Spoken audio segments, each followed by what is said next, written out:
ব্লগটা শুরু করলাম বন্ধুরা। আপনারা সবাই কেমন আছেন? আশা করছি সবাই খুব ভালো আছেন। আপনাদের আশীর্বাদ ও ভালোবাসা আমিও খুব ভালো আছি বন্ধুরা।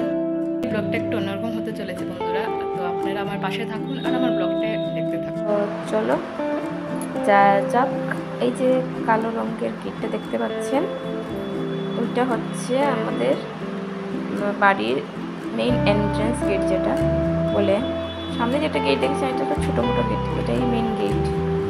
আর দেখেন বাড়িতে কি নোংরা হয়ে আছে। আসলে কি বন্ধুরা জানেন, বাড়িতে না অনেকটা কাজ চলছে, এখনও পুরোপুরিভাবে সেই কাজগুলো শেষ হয়নি, এখনও অনেক কাজই বাকি রয়েছে। তো ওই যে নিচের দিকে সিঁড়ি দেখা যাচ্ছে, ওই দিকে আমার রুমে যায়। তো আপনাদেরকে সবটাই দেখাচ্ছি, চলো আগে ছাদটা দেখে নিই ঘুরে। ছাদের উপর সিঁড়িগুলো না অনেকটা নোংরা হয়ে আছে, ওই যে বাড়িতে কাজ চলছে বলছিলাম। তো ঝাড় দিয়েও কোনো লাভ নেই বন্ধুরা, কেন আজকে ঝাড় দেবো কালকে আবার নোংরা হয়ে যাবে। তো কত ঝাড় দেবে এই নোংরা হবে, ঝাড় দেবে এই নোংরা হবে। আর ওই যে সামনে ঘরটা দেখতে পাচ্ছেন, মনে হচ্ছে না মন্দিরের দরজা?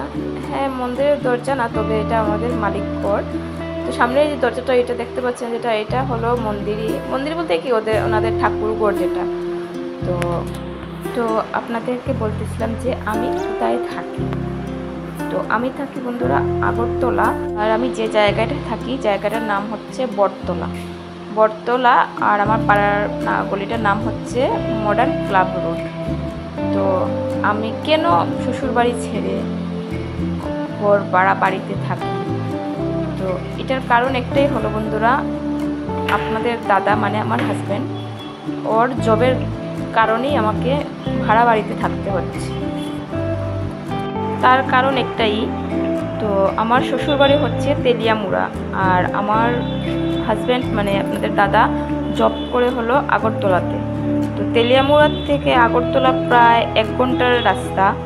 তো দিনের বেলা না আসা যাওয়াতে এতটা প্রবলেম হয় না, আর রাত্রেবেলা না ডিউটি সেরে বেরোতে অনেকটা রাত্র হয়ে যায়। তো এত রাত্রে বাড়ি যাওয়াটা অনেকটা চাপ হয়ে যায়।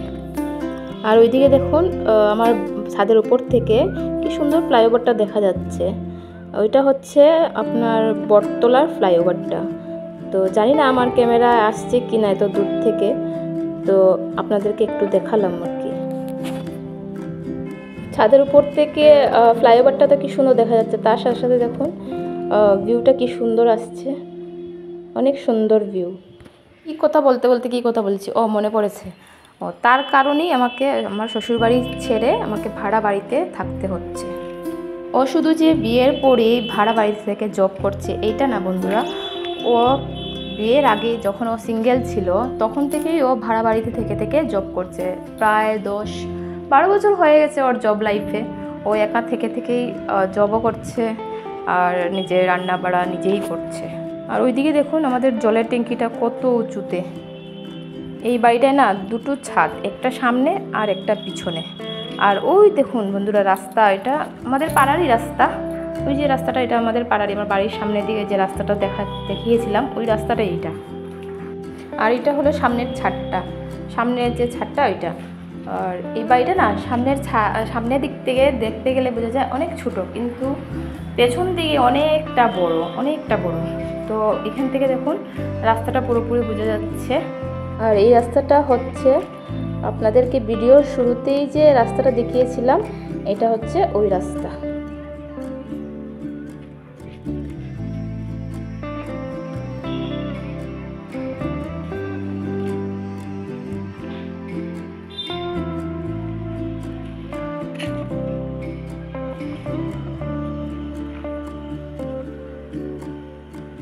আর এটা হচ্ছে আমাদের পিছনের যে ছাদটা, ওই ছাদটা।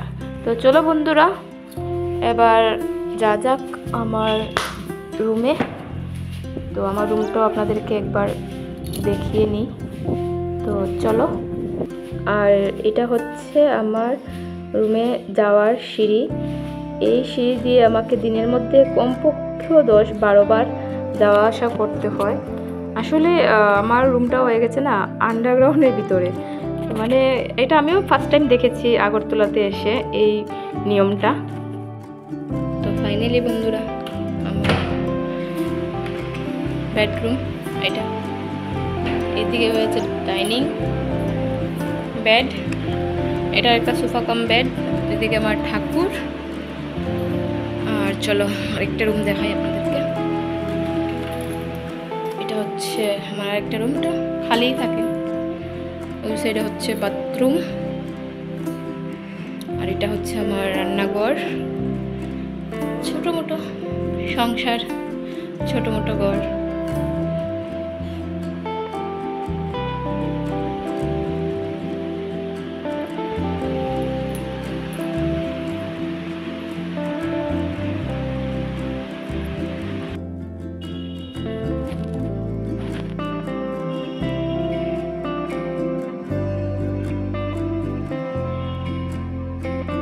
সবাইকে আবারও চলে আসলাম আপনাদের সামনে। তো এখন বসিয়েছি আমি একটু চা খাবো। আর আজকের ব্লগটা আপনাদের যদি ভালো লেগে থাকে তো একটা লাইক করবেন, আমার চ্যানেলটাকে সাবস্ক্রাইব করবেন, আমার পাশে থাকবেন। দেখা হচ্ছে আরেকটি নতুন ব্লগে। তা আপনারা সবাই সুস্থ থাকবেন, সাবধানে থাকবেন। তো আজকের জন্য এতটুকুই, টাটা, বাই।